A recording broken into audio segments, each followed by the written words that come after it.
Selamat pagi. Di sini saya akan meringkas untuk makul perilaku organisasi untuk bab 1 dan bab 2. Ringkasan bab 1. Perilaku organisasi pada hakikatnya mendasarkan pada ilmu perilaku yang dikembangkan dari tingkah laku manusia dalam suatu organisasi. Artinya, memahami perilaku organisasi berarti memahami perilaku individu, perilaku kelompok, struktur organisasi, dan bagaimana mengelola lingkungannya. Tujuan mempelajari perilaku organisasi bagi para manajer yang diberi mandat oleh para pemilik organisasi, yaitu mendeskripsikan, menjelaskan, dan memprediksi serta mengendalikan perilaku manusia dalam organisasi agar tujuan didirikannya organisasi dan tujuan orang-orang yang terlibat di dalamnya bisa tercapai secara optimal.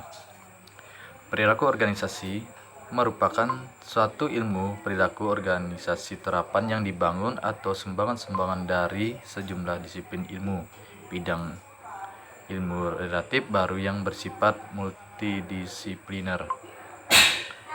Bidang ilmu perilaku organisasi. Beberapa bidang ilmu yang ikut memberikan kontribusi dalam perkembangan dari ilmu perilaku organisasi adalah, di sini ada 4. Pertama, psikologi, yaitu ilmu psikologi memberikan sumbangan terhadap perilaku organisasi terutama dalam hal pemahaman tentang perilaku individu dalam organisasi. Kedua, sosiologi, yaitu ilmu sosiologi membahas tentang sistem sosialisasi dan interaksi manusia dalam suatu sistem sosial. Ketiga, antropologi, yaitu ilmu antropologi mempelajari tentang interaksi antar manusia dan lingkungannya. 4. Politik, sejarah, dan ekonomi, yaitu ketiga bidang ilmu ini juga ikut memberikan sumbangan dalam perkembangan ilmu perilaku organisasi. Ilmu politik mempelajari tentang perilaku individu dan kelompok di dalam suatu lingkungan politik. Dan pentingnya perilaku organisasi, yaitu pentingnya mempelajari perilaku organisasi karena mau tidak mau banyak masalah dalam organisasi yang membutuhkan pemecahan melalui pendekatan konsep perilaku organisasi. Prinsip perilaku organisasi. Terdapat prinsip-prinsip perilaku organisasi antara lain di sini ada 4. Pertama, manusia berbeda perilakunya karena kemampuannya tidak sama. 2. Manusia mempunyai kebutuhan yang berbeda, yaitu manusia berperilaku karena didorong oleh serangkaian kebutuhan dan setiap orang memiliki kebutuhan yang berbeda-beda dengan kebutuhan orang lain. 3. Orang berpikir tentang masa depan dan membuat pilihan tentang bagaimana perilaku bertindak, yaitu kebutuhan-kebutuhan dari setiap orang dapat dipenuhi lewat perilakunya masing-masing. 4. Seseorang memahami lingkungannya dalam hubungannya dengan pengalaman masa lalu kebutuhannya, yaitu memahami lingkungan adalah suatu proses yang aktif, di mana seseorang mencoba membuat lingkungannya yaitu mempunyai arti baginya.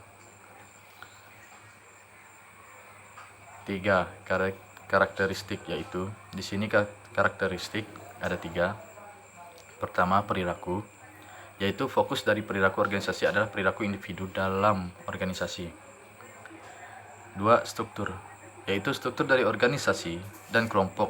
Struktur berkaitan dengan hubungan yang bersifat tetap dalam organisasi, bagaimana pekerjaan-pekerjaan dalam organisasi dirancang, bagaimana pekerjaan itu diatur dalam organisasi. 3. Proses, yaitu proses organisasi berkaitan dengan interaksi yang terjadi antara anggota organisasi. Pendekatan perilaku organisasi. Perilaku organisasi haruslah dilakukan melalui pendekatan-pendekatan, yaitu di sini ada 4 maksudnya. 1. Pendekatan sumber daya manusia suportif, yaitu untuk membantu pegawai agar berprestasi lebih baik, menjadi orang yang lebih bertanggung jawab, dan kemudian berusaha menciptakan suasana di mana mereka dapat menyumbang sampai pada batas kemampuan yang mereka miliki, sehingga mengarah kepada peningkatan keefektifan pelaksanaan tugas.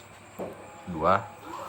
Pendekatan kontingensi, yaitu pendekatan kontingensi mengandung pengertian bahwa adanya lingkungan yang berbeda menghendaki para praktek perilaku yang berbeda pula untuk mencapai keefektifan.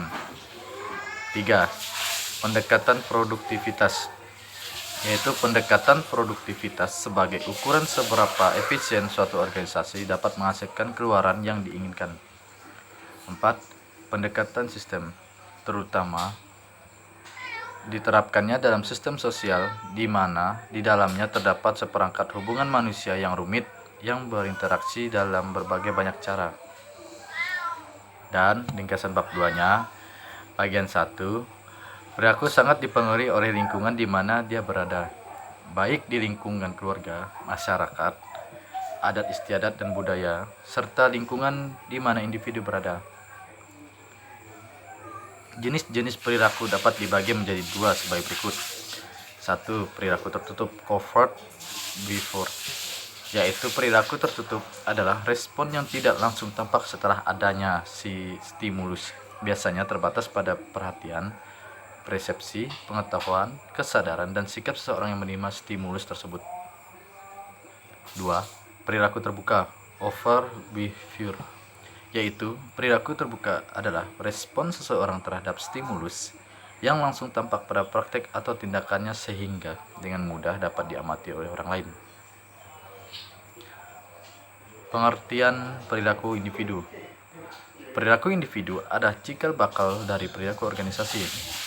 Perilaku organisasi merupakan gabungan atau totalitas dari perilaku individu, dan lain-lain yang ada di dalam organisasi. Perilaku individu adalah interaksi antara karakteristik individu dengan karakteristik organisasi. Pembelajaran yaitu mengandung 3 penjelasan, yaitu pertama, melibatkan perubahan, kedua, perubahan itu harus relatif permanen, dan yang 3, belajar akan mengenai perilaku. Pembelajaran dimaksudkan untuk mempelajari perilaku individu dalam organisasi. Pembentukan perilaku individu. Pembentukan perilaku dengan conditioning atau kebiasaan biasa dilakukan dengan kebiasaan diri dengan perilaku yang sesuai dengan yang diharapkan, sehingga semakin lama akan semakin terbentuk perilaku yang diharapkan. 2 faktor pembentuk perilaku, yaitu faktor internal dan eksternal. 1. Internal, yaitu semua faktor yang berasal dari dalam diri individu seperti motivasi, persepsi, minat, kebiasaan, dan sebagainya yang mendorong individu berperilaku. Kedua, eksternal, yaitu faktor yang berasal dari luar diri individu seperti sosial, budaya, politik, dan lingkungan lainnya yang membentuk perilaku individu. Berikutnya, nilai-nilai dan perilaku individu. Nilai-nilai adalah sekumpulan dari nilai. Nilai adalah segala sesuatu yang dianggap baik dan berharga bagi kehidupan manusia. Setiap konsep dianggap bernilai adalah jika memiliki arti kebaikan dan berguna bagi individu. Sebaliknya, jika suatu konsep tidak memiliki arti kebaikan dan tidak ada gunanya bagi individu, maka tidak memiliki arti bagi kehidupan manusia, maka dianggap konsep tersebut tidak bernilai. Dengan perkataan lain, nilai adalah sebuah konsep yang bersifat abstrak serta dijadikan patokan perilaku individu. Semakin baik nilai yang dianut individu, maka akan semakin baik perilaku yang diperankan individu, dan juga begitu pun sebaliknya. Terima kasih untuk perilaku organisasi. Untuk ringkasan bab 1 dan bab 2 saya ucapkan terima kasih.